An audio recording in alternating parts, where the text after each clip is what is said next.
Meu nome é Caroline, eu sou doutoranda em História da Arte pela Universidade Federal de São Paulo, sou pesquisadora do grupo de pesquisa sobre quadrinhos e do grupo de pesquisa Arte e Alteridade, Formas Expressivas Não Hegemônicas, ambos da Unifesp. Faço parte da rede de investigadores de narrativa gráfica latino-americana. O título da minha apresentação é Formas de Financiamento e Pluralidade na Produção de Quadrinhos com Temática Indígena. Essa apresentação, ela faz parte de uma pesquisa maior sobre a representação de povos indígenas em histórias em quadrinhos nacionais. Eu acredito que compreender como a produção desses quadrinhos é viabilizada em diferentes momentos, assim como analisar de que forma os diferentes tipos de financiamento a essas obras pode interferir no conteúdo publicado, é muito importante.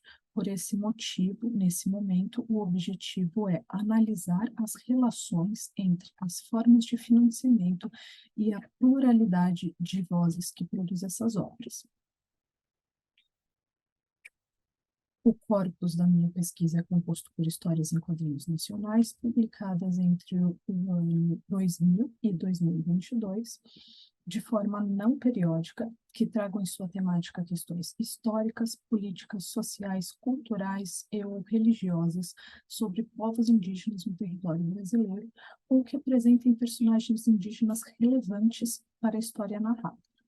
Durante o primeiro ano dessa pesquisa, eu me dediquei a fazer um levantamento das obras que compõem o meu corpus, que até o momento se utilizam 80 quadrinhos de todas as regiões brasileiras, com gêneros, formatos, autorias e processos de produção diversos.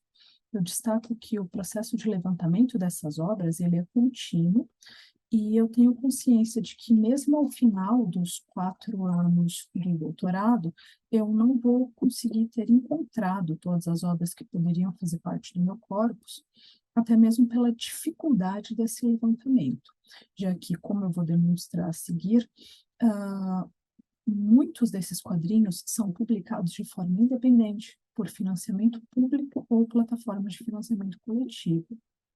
E dessa forma, eles não têm os mesmos canais de distribuição que as grandes editoras, e esses quadrinhos, a distribuição deles acaba ficando restrita ao local em que eles foram publicados. Até o momento, eu ainda não encontrei pesquisas acadêmicas abrangentes sobre a representação de povos indígenas em quadrinhos.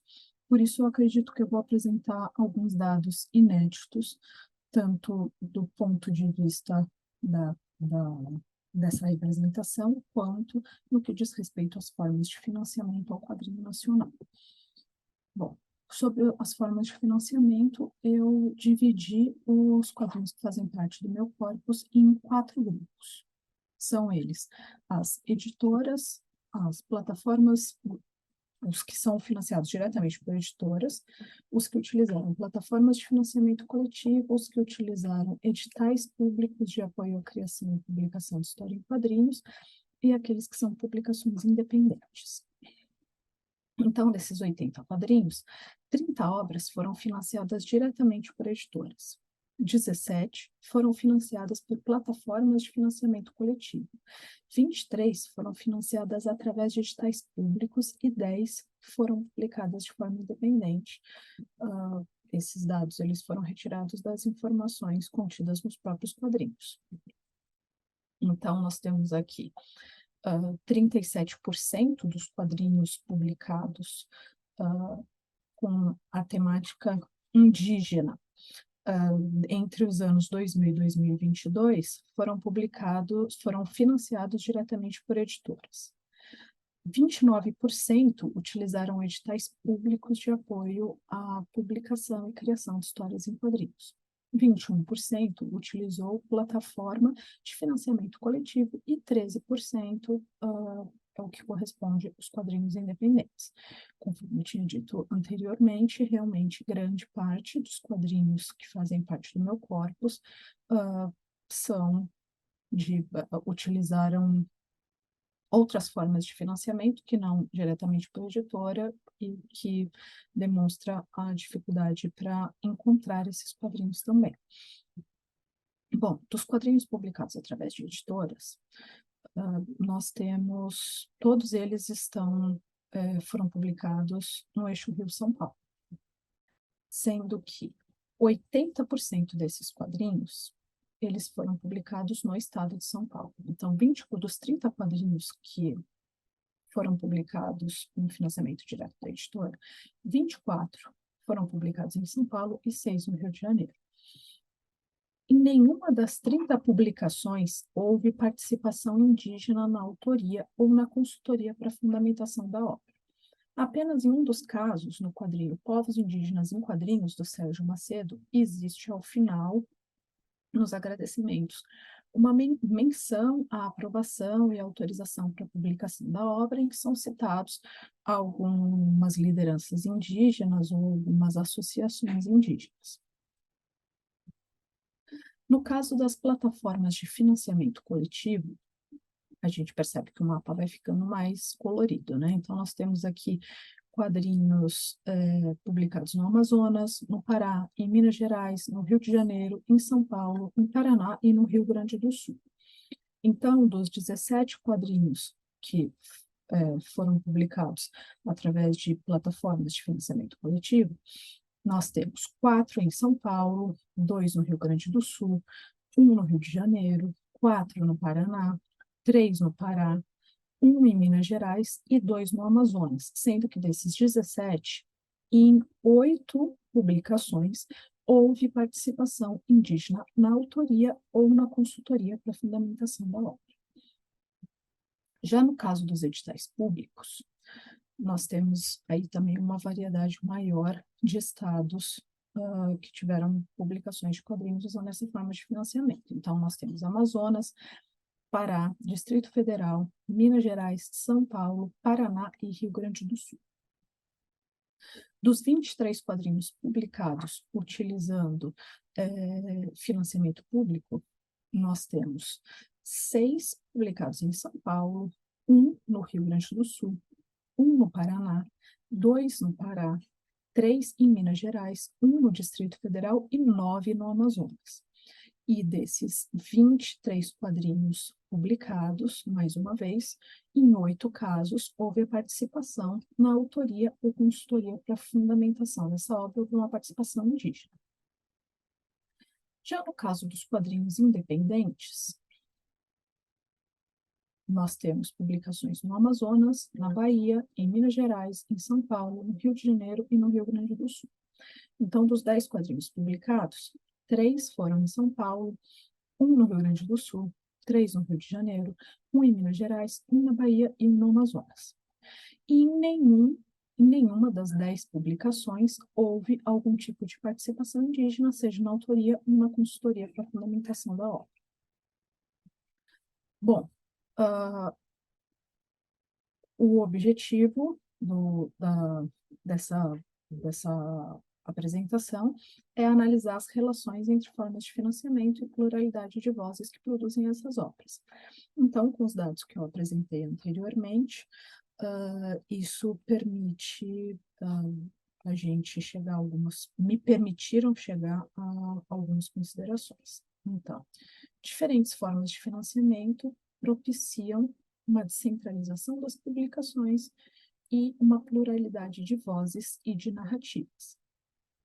A análise dos dados apresentados, então, permite supor que certas formas de financiamento, como plataforma de financiamento coletivo e publicações com financiamento público, privilegiam uma pluralidade de vozes e dão mais espaço para produções que contribuam para que os povos indígenas sejam protagonistas de sua própria história. Conforme eu apresentei, foi apenas nesses dois casos que eu pude encontrar uma participação indígena declarada, seja na autoria ou na consultoria para a fundamentação da teórica da narrativa.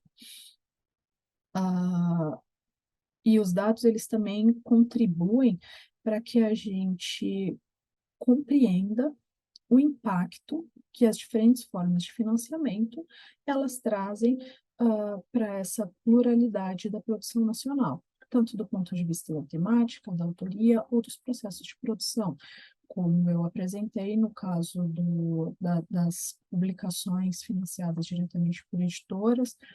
As publicações ficaram restritas ali no eixo Rio-São Paulo, e conforme a gente vai vendo outras formas de financiamento, outras partes do mapa vão sendo preenchidas, e a gente percebe daí uma diversidade maior dessa produção. São dados ainda iniciais, mas eu acredito que esses dados eles são inéditos e que podem contribuir para outras pesquisas também. Eu agradeço pelo espaço, deixo aqui os meus contatos. Obrigada. Olá, meu nome é Alana Portela, tenho 21 anos e sou acadêmica do curso de jornalismo do Centro Universitário da região da Campanha, no campus Bagé. Atualmente eu estou no 7º semestre e o meu resumo expandido tem como título Pelo Poder do Prisma Lunar, a construção de uma identidade feminina através da narrativa de Sailor Moon. Nessa pesquisa, eu abordo o projeto do meu trabalho de conclusão de curso, que também possui o mesmo tema. O objetivo do resumo expandido é analisar o impacto de Sailor Moon na cultura ocidental, desde seu lançamento em 1992 até os dias atuais. O estudo busca compreender como a série animada japonesa, baseada no mangá de Naoko Takeuchi, se tornou um fenômeno cultural global e influenciou não apenas a indústria da animação japonesa, mas também a cultura popular em geral. O foco principal é examinar a influência dos mangás na cultura popular e como isso afeta a percepção das mulheres em seu papel na sociedade. Antes de entrar na teoria, eu irei contextualizar meu objeto de análise.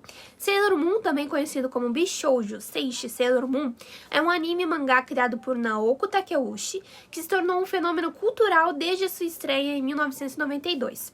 A história segue as aventuras de Usagi Tsukino, uma estudante do ensino médio que descobre que é uma reencarnação de uma guerreira chamada Sailor Moon, encarregada de proteger a Terra de forças do mal. Com personagens carismáticos, trama envolvente e uma abordagem única, Sailor Moon conquistou um coração de fãs ao redor do mundo e se tornou um ícone do gênero Mahou Shoujo, gênero de obra voltada para garotas. Nesse papel, a jovem menina tenta conciliar a vida de super-heroína sem deixar a normalidade de lado para uma garota de 14 anos, sendo um pouco gulosa, chorona, bem briguenta, mas sempre disposta a defender quem ama. Nessa teoria, eu iria analisar o impacto de Sailor Moon na representatividade feminina e no posicionamento das mulheres na sociedade. A série se destaca pela abordagem pioneira ao apresentar personagens femininas fortes e diversas, rompendo estereótipos comuns. Eu discutirei também a influência da cultura pop japonesa na formação ocidental e explorar possíveis diferenças na representação de garotas em mangás e HQs brasileiras. Através dessa análise, entenderemos como Sailor Moon se tornou uma referência e inspiração para muitas mulheres ao redor do mundo. O termo mangá foi popularizado por Hokusai com a publicação do Hokusai Mangá no século XIX, mas as histórias dos quadrinhos japoneses remontam ao século XII, com o estilo emakimono. Os mangás são conhecidos por retratar heróis comuns e têm uma forte presença feminina na autoria, o que resulta em uma visão feminina da realidade adaptada ao gosto masculino.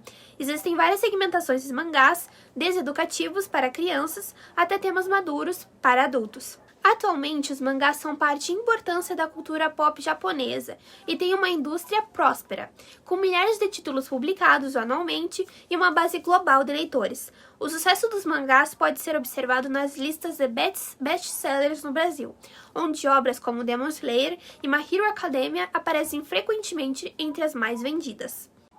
Naoko Takeuchi, uma mangaka japonesa, teve uma infância cercada por mangás e foi inspirada por obras escritas por mulheres. Sailor Moon quebra estigmas ao apresentar garotas adolescentes com uniformes de marinheiro lutando contra o mal, enquanto levam vidas normais de estudantes colegiais.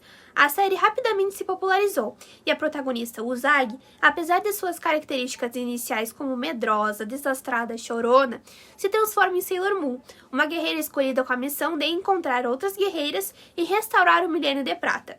Usagi passa por uma jornada de crescimento e aprendizado, influenciadas por suas amigas, Sailor Mercúrio, Sailor Marte, Sailor Júpiter, Sailor Vênus. A relação entre elas é especial, com Sailor Moon sempre buscando protegê-las, mesmo que isso signifique sacrificar a sua própria vida. A história de Sailor Moon tem inspiração na mitologia grega e explora o conceito de Milênio de Prata, um período pacífico em que o Reino da Lua e os planetas do Sistema Solar coexistiam. A série se destaca por uma narrativa de caracterização cativando leitores ao redor do mundo. Os mangás japoneses se tornaram populares no Brasil na década de 1980 e 1990, conquistando o público cativo.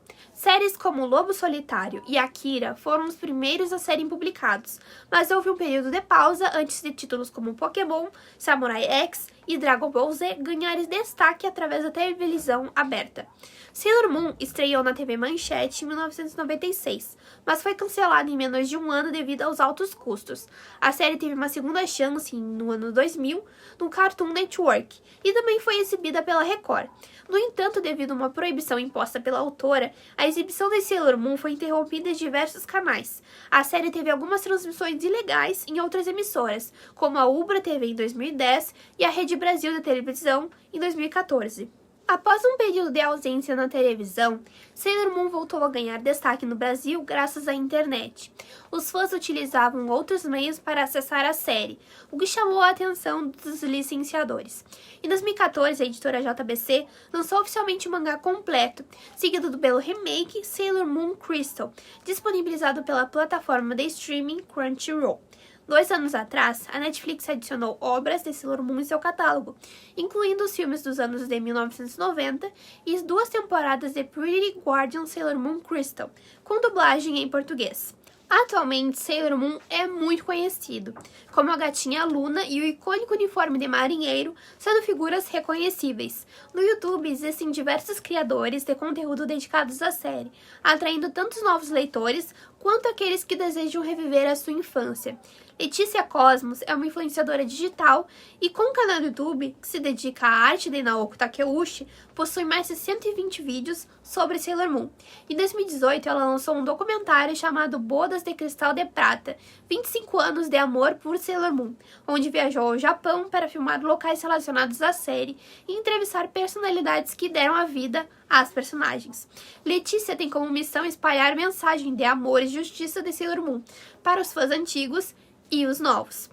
Outro influenciador importante é o SOS-Tube, um canal dedicado também a Sailor Moon, com um coelho da lua como identificação. O canal apresenta dossiês detalhados de cada personagem da série e explora as diferentes eras da protagonista. Entre os vídeos mais populares estão o resumo da era Crystal e uma entrevista com a dubladora de Usagi, Marli Bortoledo. A popularidade de Sailor Moon no público ocidental, especialmente no Brasil, passou por altos e baixos ao longo do tempo. A mídia da época não deu a devida atenção à série, talvez por falta de dedicação ou devido a restrições impostas pela autora em relação à exibição completa dos episódios. Além disso, a maioria dos títulos voltados ao público masculino recebia mais destaque. Apesar das dificuldades, os fãs da Garotas Mágicas permaneceram fiéis à obra. Eles encontraram outras formas de consumir o conteúdo, muitas vezes recorrendo à internet. Com o surgimento das redes sociais, um grande número de fãs de Sailor Moon se reuniu em plataformas como o YouTube, Instagram e grupos no Facebook, compartilhando atualizações e obras de arte relacionadas à série. E chegamos nas considerações finais. Nesse resumo expandido, eu resgatei muitas memórias da minha infância, já que Sailor Moon pavimentou minha construção como mulher e me inspirou diversas vezes para seguir lutando por objetivos. Durante minha pesquisa, consegui encontrar diversas pessoas que também possuem o mesmo sentimento pela obra, e diversos pesquisadores que abordam o assunto. Eu acredito que é de extrema importância continuar atuando nesse âmbito, já que tanto o mangá quanto o anime marcaram diversas gerações e é preciso identificar o seu impacto no meio ocidental. Como o meu projeto é inspirado no meu trabalho de conclusão de curso, que eu finalizo no final deste ano, foram essas as conclusões que cheguei até o momento. Espero que tenham gostado e que minha pesquisa final consiga de alguma maneira detalhar um pouco da importância de Sailor Moon no Brasil. Muito obrigada! Olá, meu nome é Geovano Chaves, eu sou doutor em História pela UFMG e atualmente eu sou docente dos cursos superiores de História e Pedagogia no Instituto Federal do Sul de Minas Gerais, mais precisamente no campus Inconfidentes. O objetivo desse trabalho é analisar as relações entre a ideia de punk e cyberpunk através da história em quadrinhos Rancherox, publicada no Brasil, pela revista Animal, Feio, Forte e Formal, no contexto do final da década de 1980.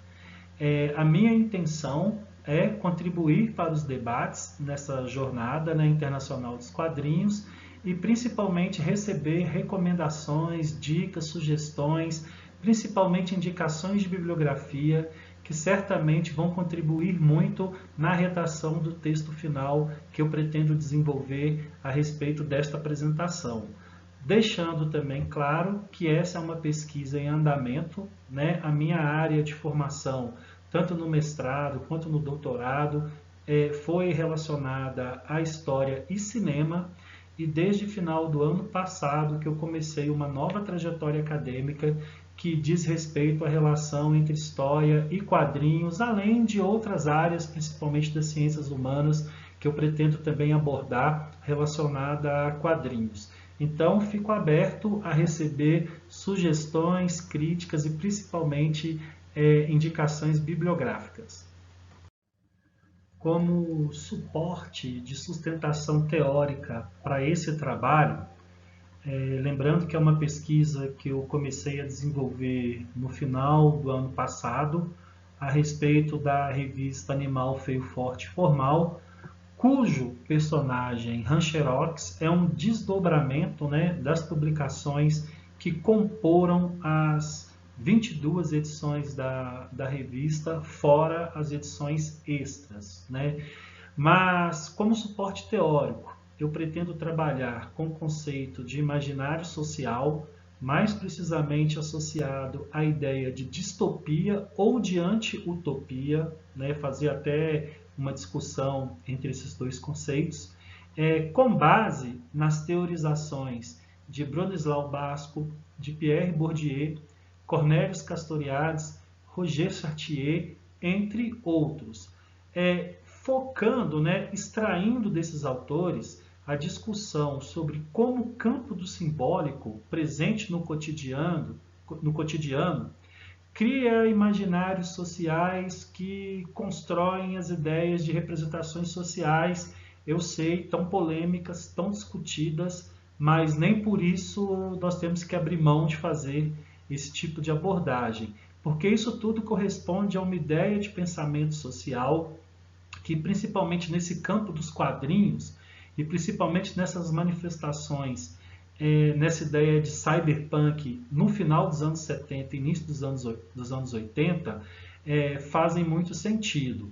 Também pretendo trabalhar com a conceitualização da ideia de punk, separando, claro, o que é punk no campo musical, mais associado à ideia de punk rock, principalmente aquilo que tem início com uma ideia de protopunk musical, até chegar no ápice aí da musicalidade punk no final dos anos 70 na Inglaterra, em Nova York também, e que vai se espalhar aí pelo mundo todo e que vai influenciar a cultura de modo geral, inclusive os próprios quadrinhos.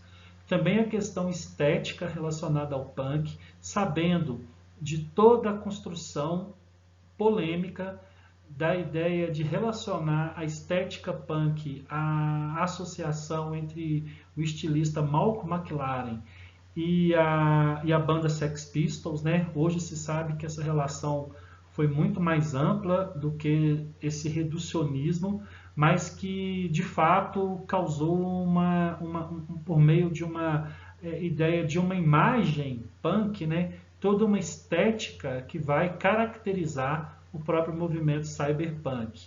E também a ideia de punk enquanto atitude política, o que envolve aí a questão da relação com o anarquismo, com o niilismo, com a negação de futuro, com a negação de Estado, que também é bem presente em algumas HQs relacionadas a essa ideia de cyberpunk.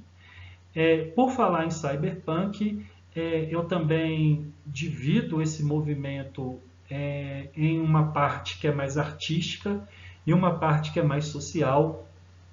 Eu uso como suporte teórico para falar de cyberpunk os estudos da Adriana Amaral, que tem muitos textos, né, sobre isso, e também da Lúcia Santaella, mais precisamente o livro Culturas e Artes do Pós-Humano.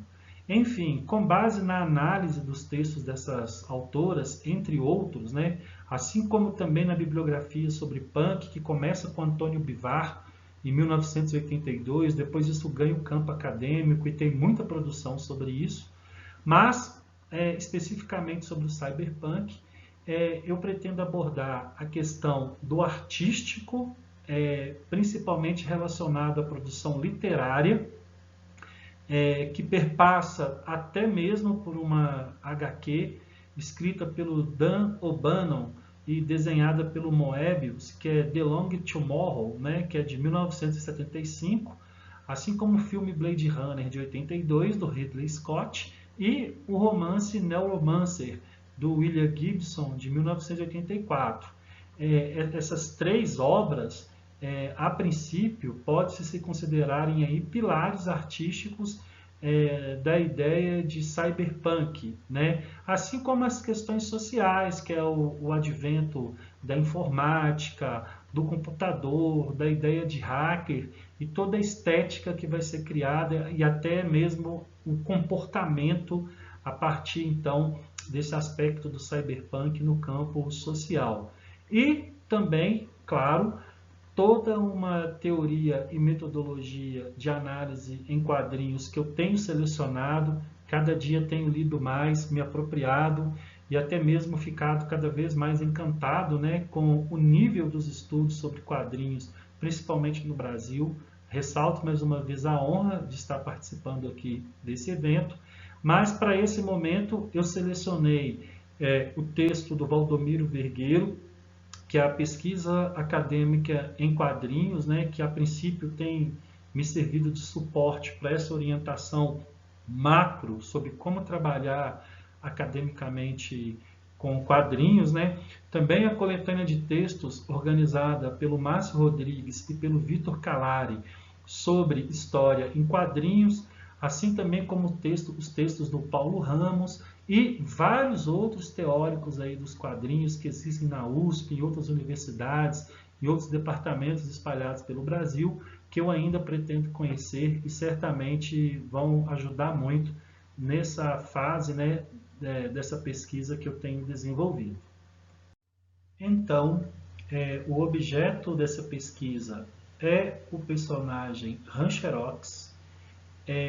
Foi publicado, né, o Rancherox nas edições 1, 2, 3, 4 e 5 e também nas edições 16, 17 e 18 da revista Animal Feio Forte Formal e também em uma edição especial da revista Coleção Animal. O personagem Rancherox, ele é oriundo das revistas italianas do final dos anos 70 e comecinho dos anos 80, Cannibale e Frigidaire. Mas, após a publicação nessas revistas, o personagem fez muito sucesso e acabou também sendo reproduzido em outras revistas de destaque pelo mundo, né? Trago aí alguns exemplos da publicação de Rancherox na Espanha, por meio da revista El Víbora, e também nos Estados Unidos, por meio da revista Heavy Metal. No caso, o Rancherox, então, como já foi dito, né, foi publicado pela primeira vez nas revistas Canibale e Frigidaire.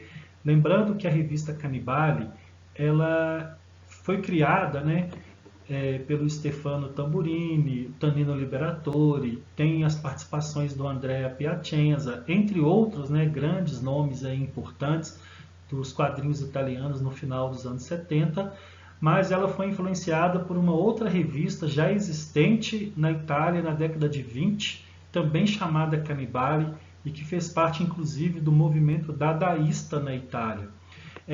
Grandes personagens, né, da revista Canibale e Frigidaire foram trazidas para o Brasil, principalmente sobre a coordenação e a edição do Rogério de Campos, e publicados na revista Animal Feio Forte Formal. Observa-se que na revista Animal Feio Forte Formal, a maioria dos trabalhos por nacionalidade são de italianos. Tamanha foi a influência da revista Canibale Frigidaire na revista Animal. O Rancherox, como personagem dessas revistas, né? Ele trata-se de um androide, né, que foi criado por um grupo chamado de Estudelinquentes, né, a partir das misturas ali dos restos de uma máquina de Xerox, né. Ele pratica a ultraviolência num mundo onde essa violência não causa mais espanto.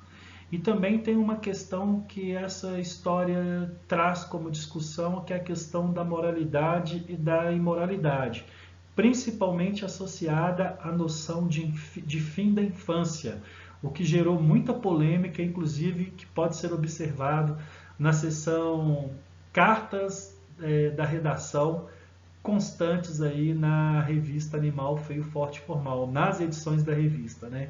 Melhor dizendo. Prosseguindo com a análise, os estudos sobre cyberpunk, eles costumam levar muito em consideração as produções cinematográficas e literárias. Isso quando trata-se do campo artístico e do campo cultural. E muitas vezes os estudos em quadrinhos não são tão levados em consideração. Outra coisa importante de ser analisada na escrita desse texto é o contexto histórico, né, que tem a relação ali com o surgimento do punk rock na Inglaterra no final dos anos 70 e também com as manifestações estudantis que aconteciam na Itália também no final dos anos 70, mais precisamente estudantes que já estavam bastante satisfeitos, tanto com as ações do Partido Comunista Italiano, quanto da democracia cristã, quanto de grupos neofascistas. E isso vai ser, vamos dizer, o pano de fundo que vai criar a inspiração para a narrativa, né, que se desenvolve a respeito do personagem Rancherox, que faz parte de uma sociedade anti-utópica que imagina o futuro como se esse futuro fosse no final dos anos 80, em uma sociedade que é organizada em níveis, inclusive Roma, né, a região onde o Rancherox mais atua é o 30º nível de Roma, né, num mundo totalmente pós-industrial e bastante em decadência. E pode-se entender que essa HQ contribui muito para uma abordagem do que significa a ideia de punk e de cyberpunk no universo das histórias em quadrinhos. Bem, pretende-se então desenvolver um trabalho que faça uma análise onde possa se compreender melhor como que os quadrinhos do final dos anos 70 e começo dos anos 80, centralizado nesse exemplo do Rancherox, lidam e tratam com a questão da ideia de punk e cyberpunk, dentro de um espectro cultural mais amplo, onde esse conceito de punk e cyberpunk se inserem. O texto já está sendo redigido e fico aí na expectativa de contribuições, principalmente no campo das bibliografias, que possam auxiliar no desenvolvimento dessa pesquisa. Estas são as bibliografias que eu utilizei para produzir esta apresentação. Para o texto final, certamente esse escopo bibliográfico será bem mais amplo e também, claro, de acordo com outras sugestões aí que possam surgir. Por fim, eu agradeço o apoio do Instituto Federal do Sul de Minas Gerais para viabilizar a minha apresentação nessa jornada e também agradeço bastante a organização do evento por ter aceitado o meu trabalho e, no mais, desejo a todos aí felicidades.